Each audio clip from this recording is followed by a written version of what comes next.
도대체 이럴 거면 왜 한국에 온 거야? 이런 식으로 행동할 거면 당장 돌아가.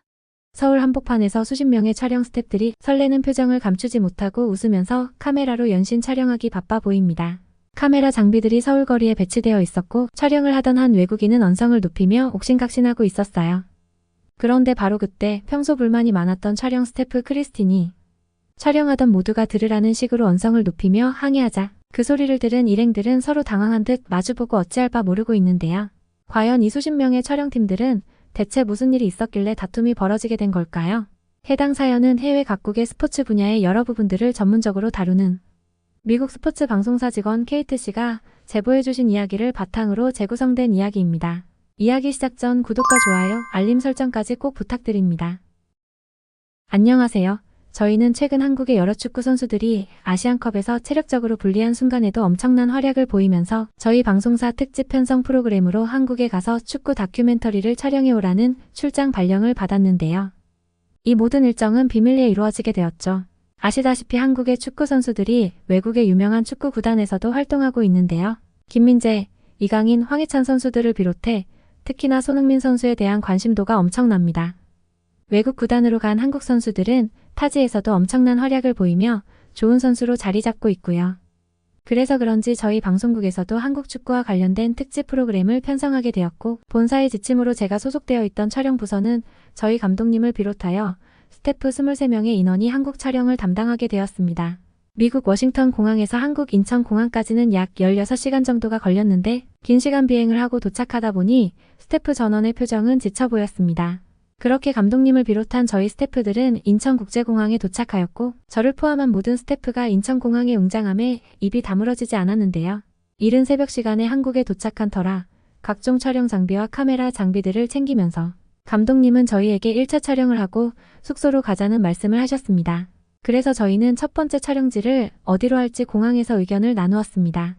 사실 한국 축구하면 빠질 수 없는 손흥민 선수와 관련된 것들이 촬영하기에 가장 적합하다고 생각했지만 저희가 비밀리에 촬영을 오게 되었기 때문에 조금 망설여졌어요. 그래서 우선 제2의 손흥민 선수를 꿈꾸고 있는 한국 축구 꿈나무들에 대해 촬영을 하기로 마음먹었죠. 자료 정보를 수집하는 카일 팀장에게 여러 축구 아카데미에 연락해 인터뷰가 가능한 아카데미 관계자들과 아이들을 섭외한 후 감독님과 저희 스태프들은 인터뷰를 하기 위해 축구 아카데미로 향했습니다. 그런데 매우 놀라운 사실은 인천공항에서 축구 아카데미로 향하는데 저희가 미리 예약해 두었던 대형 버스로 한 번에 이동이 가능했습니다. 미국에서는 타 지역으로 이동하기 위해서는 버스는 물론이고 많은 대중교통을 스태프가 팀을 나눠 타고 각각 여러 경로를 통해 찾아가야 했었는데요. 한국은 공항에 대기하고 있던 공항버스를 이용하면 되었고 스태프가 전원 한 번에 탑승할 수 있었으며 카메라 장비들도 함께 한 번에 이동할 수 있었습니다. 공항버스에 올라타면서 저희 스태프 식구들은 모두 깜짝 놀라며 입을 다물지 못했는데요. 공항버스 안에 비치되어 있던 의자들이 모두 거실 소파처럼 너무나 편안했었습니다. 모두가 각자의 자리에 앉았는데 장시간 비행으로 피곤하기도 했었지만 버스 좌석의 편안함에 저를 포함한 모든 스태프들은 잠이 들고 말았습니다. 그렇게 꿀같은 잠을 자고 일어나 보니 어느새 축구 아카데미에 도착해 있었고 잠에서 깬 감독님은 스태프들을 모두 깨우며 내릴 준비를 하라고 지시하셨습니다. 버스에서 내려 저희는 카메라 장비들을 꺼내고 빠진 게 없는지 모두 체크하고 있었는데 담당 직원 하나가 실수로 촬영 장비를 공항에 두고 와버렸죠. 촬영 감독님은 크게 화내시면서 대체 촬영 장비를 어디에 두고 그냥 온 거냐면서 정신 차리라며 직원에게 화를 냈습니다. 물론 보조 장비라서 촬영에 큰 문제는 없었지만 장시간 촬영을 위해선 꼭 필요한 장비였고 이번 축구 아카데미 인터뷰가 촬영의 끝이 아니었기 때문에 장시간 촬영을 위해서 어쩔 수 없이 공항으로 연락을 해야 했었습니다. 시간도 많이 지나버렸고 고가의 물건이라 찾을 거라는 기대는 하지 않았지만 혹시나 하는 마음에 저는 인천공항으로 전화를 걸었습니다. 공항 직원에게 자초지종을 설명했더니 30분 뒤 연락을 주겠다면서 전화를 끊었습니다. 친절한 공항 직원분 덕에 마음이 조금은 나아졌지만 큰 기대는 하지 않고 있었습니다. 그런데 놀랍게도 10분 뒤 공항 직원에게서 연락이 왔고 놓고 왔던 장비를 찾은 것 같다며 가방의 생김새와 크기 등을 설명하시고 맞는지 저에게 물어보셨습니다. 저는 맞다고 이야기를 했더니 당장 받을 수는 없을 것 같고 숙소 위치를 알려주면 숙소로 보내주겠다고 하셨습니다. 저희 미국이었다면 상상도 할 수 없는 일이었기 때문에 저를 포함한 감독님과 스태프들은 박수까지 치면서 대단하고 놀랍다며 감탄했습니다. 감독님은 인천공항의 친절함과 도둑질을 하지 않는 한국의 시민의식 때문에 수천만 원에 이르는 장비를 잃어버리지 않게 되었다며 한국이 이렇게 선진국인 줄 몰랐다고 하셨습니다. 그러면서 우리가 한국 축구에 대해 촬영하러 왔지만 한국 문화나 시민의식과 같은 내용들도 카메라에 담아가자 하셨습니다. 저희가 도착한 축구 아카데미는 정말이지 어마어마하더군요. 저희 생각보다 아카데미는 크고 내부 시설도 깔끔하게 정돈되어 있었습니다. 그곳에서는 한국의 축구 유망주 아이들이 열심히 축구 레슨을 받고 있었습니다. 아이들의 천진난만한 인터뷰와 관계자들의 진중한 인터뷰까지 저희는 당장의 촬영은 조금 힘들었지만 숙소에 도착해 있을 장비를 생각하면서 힘을 냈습니다.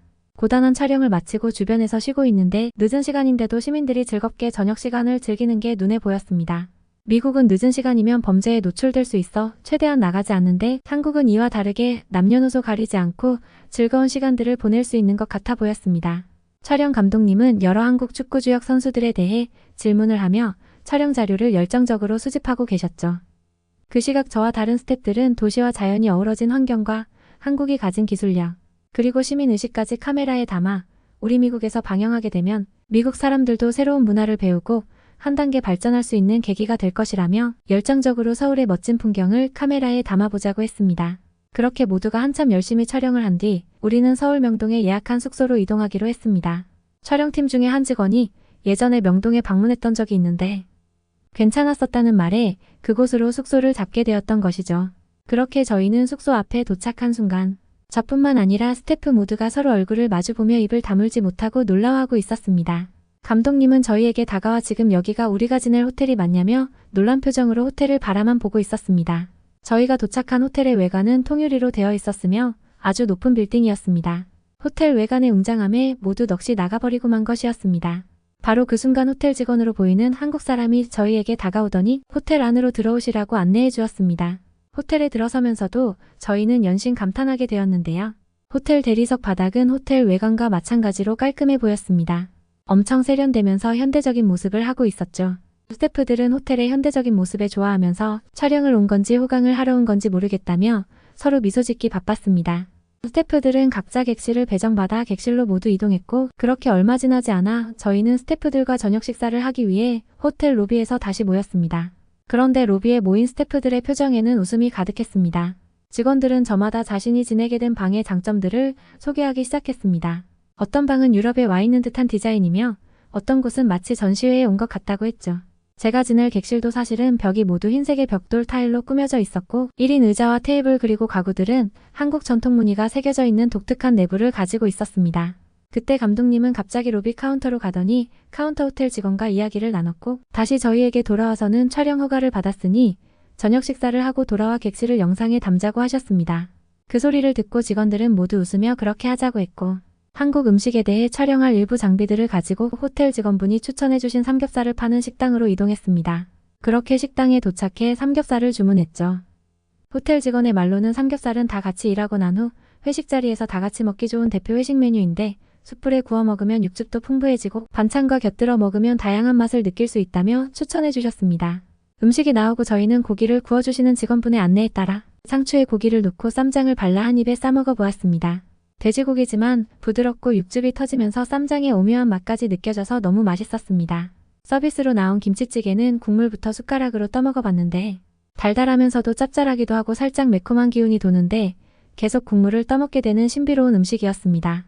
스태프 직원들은 처음 나온 김치찌개를 보고는 저희 미국의 매운 치킨 수프 같다며 맛을 궁금해했었고 다들 한 입 먹어보더니 서로 아무 말도 안 하고 땀을 뻘뻘 흘려가면서 먹는 것에 집중했습니다. 삼겹살의 느끼함을 김치찌개가 씻어내주는 느낌이었습니다. 쌈을 싸서 야채까지 같이 먹을 수 있으니 일석이조의 효과였죠. 김치찌개에는 돼지고기가 풍성하게 들어가 있어서 더 깊은 맛이 난 것 같았습니다. 거기다가 식당 사장님이 추천해주신 소주와 맥주를 섞어 마시는 소맥을 한 잔씩 하고 나니 정말 환상적이더군요. 이렇게 완벽한 식사를 하게 될 줄이야. 모두들 정말 만족스러워했습니다. 그렇게 허겁지겁 음식들을 남김없이 먹어치우고 배가 잔뜩 불렀는데 인사동 주변을 조금 걷고 들어가자는 감독님의 말에 인사동의 거리를 촬영하기로 마음먹었죠. 도착한 인사동 길거리는 그야말로 아름다웠습니다. 길에는 다양한 사람들이 보였고 한국 전통 음식들을 팔고 있는 상점들도 있었습니다. 인사동에는 외국인도 많았고 연인으로 보이는 커플들도 연신 사진을 찍으며 즐거운 시간들을 보내고 있었습니다. 감독님은 쌈짓길 앞으로 가서 카메라를 들어 저희에게 주시더니 인사동의 이곳저곳을 카메라에 담아가자며 촬영을 하라고 지시하셨습니다. 직원들은 장비들을 하나씩 들고 인사동에 여행 온 사람들을 인터뷰하기도 하고 인사동에 있는 한국 전통 물건들도 담아가기 시작했습니다. 그런데 그때 한 직원이 큰 소리로 화를 내듯 불평을 해대기 시작했습니다. 그러자 모두가 그 직원을 바라보게 되었는데요. 그는 우리가 축구 때문에 한국에 촬영을 하러 왔는데 공원부터 인사동, 심지어는 호텔 객실까지 촬영해 가자는 게 말이 되냐면서 불평과 푸념을 늘어놓기 시작한 것이었습니다. 그 말을 듣고 있던 감독님은 그 직원에게 다가가 우리는 축구를 촬영하러 온 것이 아니라 대한민국 축구 선수들이 태어나고 지냈던 한국 문화에 대해서 촬영하러 온 것이라며 카메라에 촬영하고 있는 모든 한국의 모습들이 지금 해외 구단에서 축구 선수 생활을 하는 한국 선수들이 경험했던 모든 것이라고 했죠. 감독님의 말을 들은 그 직원은 멋쩍은 표정을 짓더니 죄송하다고 하면서 다시 카메라를 들고는 다른 직원들보다 더 열정적으로 한국 문화에 대해서 촬영을 했습니다. 한국에 오기 전까지만 해도 어떤 걸 찍어야 할까 고민이 많았었는데 도착한 한국은 어딜 가도 대단하고 놀라운 광경들이 많아서 그런 고민이 쏙 들어가게 해주었고 미국으로 돌아온 뒤 방송국 본사에서도 촬영한 영상들을 보시더니 흡족해 하시면서 바로 편집을 지시하셨습니다. 그렇게 비밀리에 만들어진 올해의 특집 프로그램은 아니나 다를까 미국인들에게 큰 사랑을 받으며 저희 방송국 역대 최고의 시청률을 기록했습니다. 시청자들은 한국 선수들에 대한 격려와 응원을 이어나갔습니다. 저도 한국을 촬영할 수 있어서 너무 행복한 시간이었습니다. 한국의 축구 선수들이 요즘 해외 구단에서 엄청난 활약을 한다는 기사가 종종 보이는데요. 특히 2022년 프리미어리그 골든부츠상을 받은 손흥민 선수를 정말 좋아하고 많이 응원하고 있습니다. 한국을 빛내는 선수들이 계속 나올 수 있길 기대하고 있겠습니다. 그때까지도 한국인 여러분들의 열띤 응원으로 한국 축구가 더 발전해 나가길 바랍니다. 다음에 또 한국에 방문하게 된다면 더 다양한 것들을 직접 체험해보고 더 많은 것들을 카메라에 담아가 보고 싶네요. 다음에 한국에 꼭 다시 올 수 있길 바라봅니다. 제가 들려드릴 이야기는 여기까지입니다. 다음에도 더 좋은 영상으로 다시 찾아뵙겠습니다. 구독과 좋아요, 알림 설정은 여러분께 감동을 전달해드리는 영상을 만드는데 큰 힘이 됩니다. 오늘도 영상 시청해주셔서 감사합니다.